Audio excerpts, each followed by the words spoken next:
Hello students, question number 16 from JEE Main 2022, 28 July, shift 1.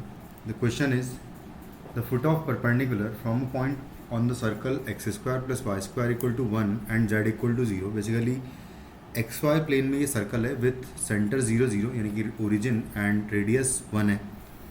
To the plane this 2x plus 3y plus z equal to 6 lies on which one of the following curves. कौन से curve पर लाई करेगा ये मुझे बताना है.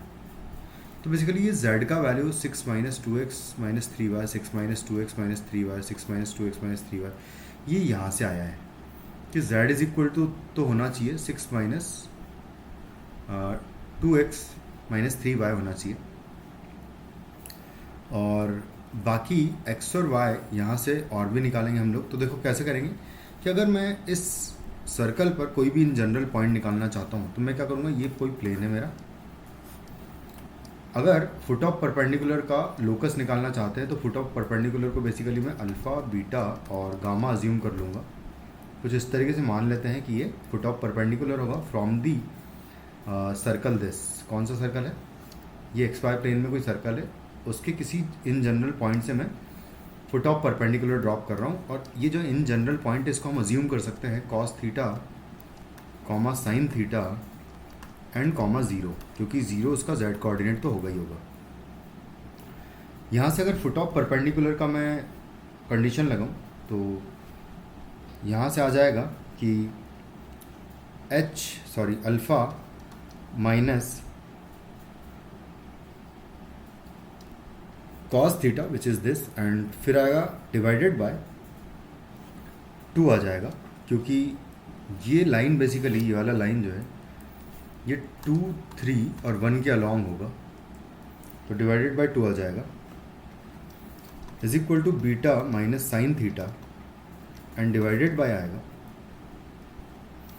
तो यहाँ से अगर डिवाइडेड बाय लिखूँ तो ये हो जाएगा 3 और इक्वल टू होगा z माइनस हो जाएगा 0 डिवाइडेड बाय आएगा 1, और ये इक्वल टू होगा माइनस टाइम्स. अगर मैं ये पॉइंट सेटिस्फाई कर दूँ इस इक्वेशन ऑफ प्लेन में तो यहाँ से आ जाएगा 2 कॉस थीटा और प्लस आएगा 3 साइन थीटा और प्लस 0 आएगा और माइनस 6 आएगा. होल डिवाइडेड बाय आ जाएगा 2 square plus 3 square, 2 square is 4 plus 3 square 9 और प्लस 1 का स्क्वायर 1 हो जाएगा. तो कुछ इस तरीके से आ जाएगा. यहाँ से अगर मैं इसको अज्यूम कर लूँ कि ये इक्वल टू सम k है ना, ऐसा मान लेते हैं, तो यहाँ से हम सारी वैल्यूज़ निकाल सकते हैं. क्योंकि सबसे पहले तो z का वैल्यू अगर देखें तो वो k के बराबर आ जाएगा. तो यहाँ से आ जाएगा alpha minus cos theta divided by आएगा 2 equal to beta minus sine theta divided by आएगा 3 और इज इक्वल टू जेड है बेसिकली, और जेड इज इक्वल टू हमने के मान लिया है, या इसको इसी के इक्वल मान ले तो ज़्यादा बेटर होगा. तो यहाँ से अल्फ़ा का वैल्यू अगर निकालूँ, और बेसिकली ये जेड नहीं है, यहाँ पर हम लोग लिखेंगे गामा लिखेंगे, तो ये गामा के इक्वल आएगा और यहाँ पर भी गामा आएगा. कुछ इस तरीके से आ जाएगा, और गामा का वैल्यू बेसिकली हम बाद में सेटिस्फाई कर देंगे. तो यहाँ से अगर अल्फ़ा निकालूंगा तो आएगा 2 gamma and minus minus plus cos theta हो जाएगा यहाँ से. तो यहाँ से गामा अल्फ़ा माइनस 2 गामा का वैल्यू हो जाएगा कॉस थीटा. सिमिलर पैटर्न में यहाँ से बीटा माइनस साइन थीटा का वैल्यू हो जाएगा 3 गामा, तो beta minus 3 gamma is equal to हो जाएगा साइन थीटा.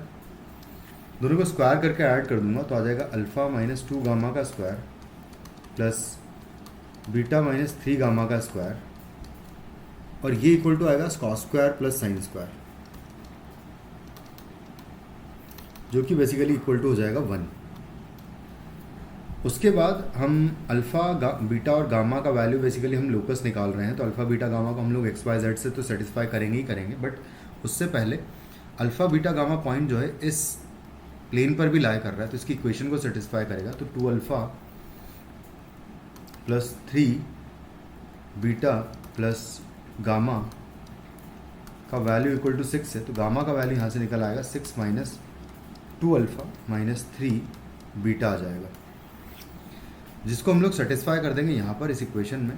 तो यहाँ से आ जाएगा अल्फ़ा माइनस 2 इंटू गामा का value 6 minus 2 alpha minus 3 beta का पूरे का स्क्वायर आ जाएगा, प्लस सेम में मैं यहाँ पर भी सेटिस्फाई कर दूंगा तो आ जाएगा बीटा माइनस 3 गामा है तो 3 times 6 minus 2 alpha and minus 3 beta same as it is आ जाएगा इसके जैसा, और इस पूरे का स्क्वायर है और ये इक्वल टू 1 है, कुछ इस तरीके से गिवन है। बस अब इसको सॉल्व कर लेते हैं। तो यहाँ से आ जाएगा माइनस माइनस प्लस हो जाएगा 4 alpha minus alpha will be 3 alpha, और माइनस आएगा यहाँ से this will be plus 6 beta, और यहाँ से आएगा माइनस 12 का स्क्वायर हो जाएगा ये, प्लस यहाँ से भी अगर सेम वे में निकाले तो ये हो जाएगा 3 इंटू 2 6 हो जाएगा, 6 अल्फ़ा हो जाएगा ये। फिर बीटा अगर चेक करें तो ये 9 बीटा आएगा एंड प्लस 1 बीटा यानी कि 10 बीटा हो जाएगा बेसिकली, और 6 इंटू 3 18 हो जाएगा, माइनस 18 का पावर 2 इज इक्वल टू 1 हो जाएगा। उसके बाद हम क्या करेंगे कि इस वाले अल्फ़ा बीटा गामा को बेसिकली अब हम फाइनली लोकस निकाल लेते हैं। तो अल्फ़ा बीटा गामा को हम एक्स वाई जेड से रिप्लेस कर देंगे।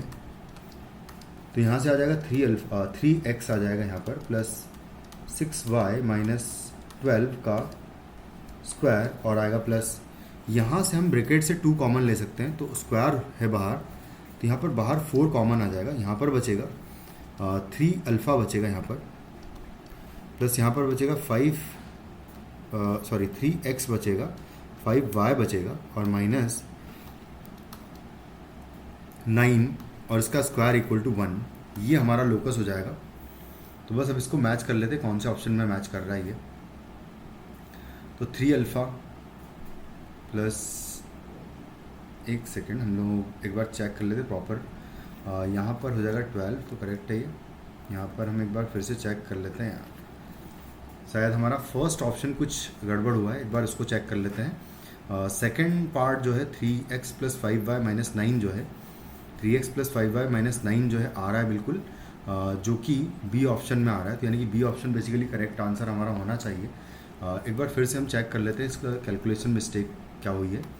ये बेसिकली ऐड होगा, सही बात है, यहाँ पर 5 आएगा सबसे पहले तो यहाँ अगर 5 आएगा तो यहाँ पर 5 आ जाएगा। उसके बाद अगर देखें तो मेरे ख्याल से करेक्ट आंसर है, तो हाँ option B is the correct answer. Thank you.